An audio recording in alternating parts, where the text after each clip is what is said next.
শুভেচ্ছা।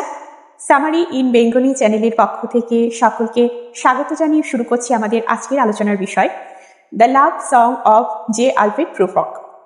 তো এটি মূলত একটি ইন্টেরিয়র মনোলগ। এটি ইন্টেরিয়র মনোলগটা কি? ইন্টেরিয়র অর্থ হচ্ছে আভ্যন্তরীণ এবং মনোলগ অর্থ হচ্ছে যে একজন যেখানে কথা বলছে।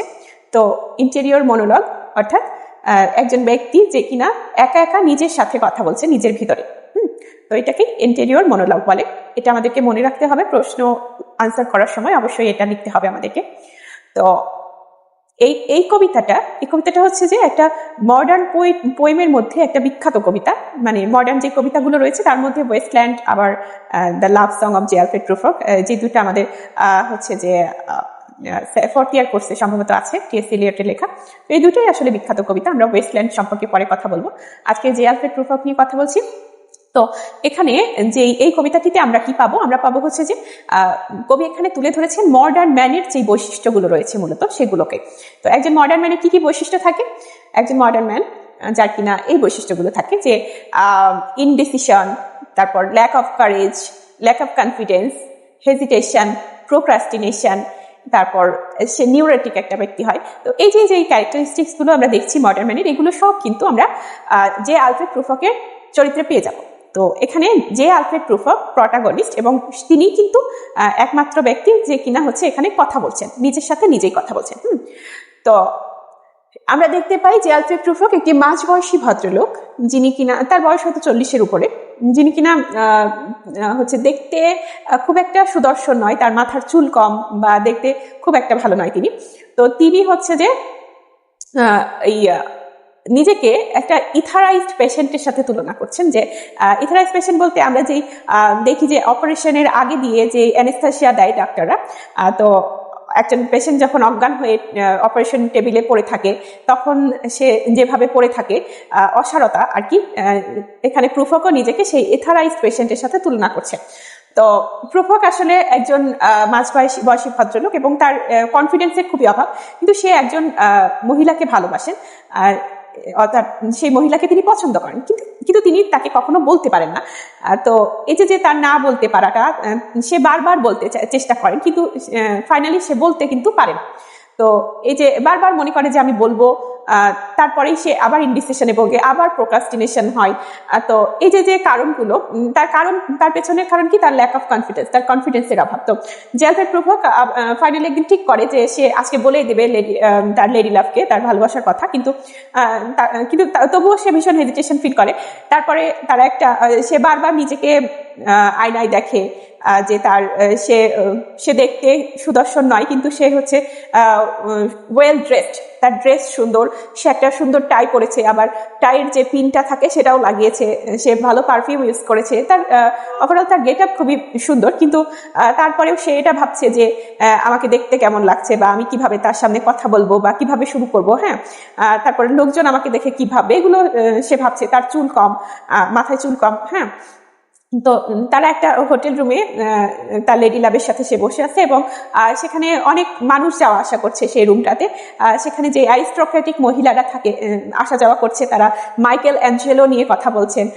তো আসলে তারা মাইকেল অ্যাঞ্জেলোর সম্পর্কে খুব বেশি কিছু জানেন না, শুধু নামটাই জানে, কিন্তু তারা তাদেরকে এক্সপ্রেস করার জন্য, তাদের জানাশোনাকে তুলে ধরার জন্য আসলে এই যে তাদের এই মাইকেল অ্যাঞ্জেলো নিয়ে কথাবার্তা বলা, কিন্তু আসলে তারা আদতে মাইকেল অ্যাঞ্জেলোকে খুব একটা জানে না।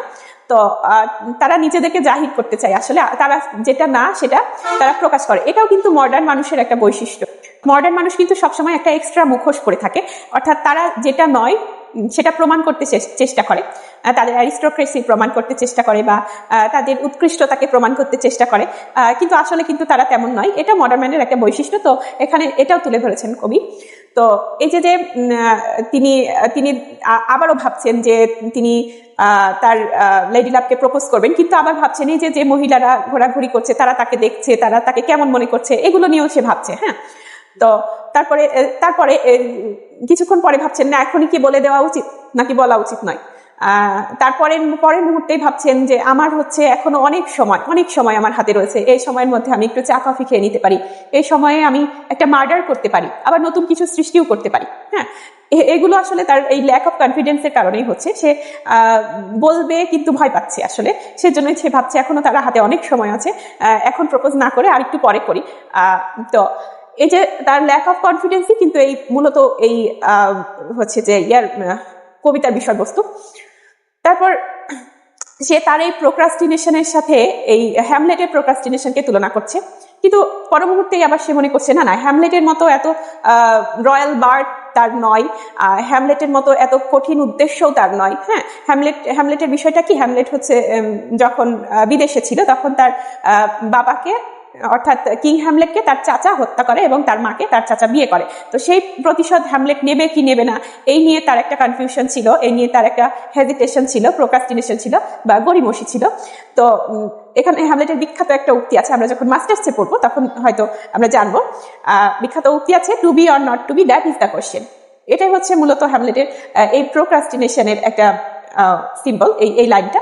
তো এখানে প্রুফ্রক নিজেকে হ্যামলেটের সাথে তুলনা করে পরক্ষণেই আবার ভাবছে না, সে হ্যামলেটের মতো অত হচ্ছে বড় উদ্দেশ্য নিয়ে কিছু করছে না। হ্যাঁ, তো আবার পরক্ষণে সে নিজেকে ছোট ভাবতে শুরু করছে। সে বলছে যে I have measured my life with a coffee spoon, মানে একটা কফির যে চামচ, ছোট্ট একটা কফির চামচের সাথে তুলনা করছে তার জীবনকে। তার জীবনটা এতটাই ক্ষুদ্র বা এতটাই হচ্ছে মানে তুচ্ছ আর কি। হ্যাঁ, তো এই যে তারপর সে হচ্ছে যে সব শেষে সে কি করলো, তার সব স্বপ্ন ভেঙে গেল এবং সে সেই আগের যে স্থানে ছিল ঠিক সেখানেই ফিরে এলো, অর্থাৎ সে আলটিমেটলি তার লেডি লাভকে প্রপোজ করলো না।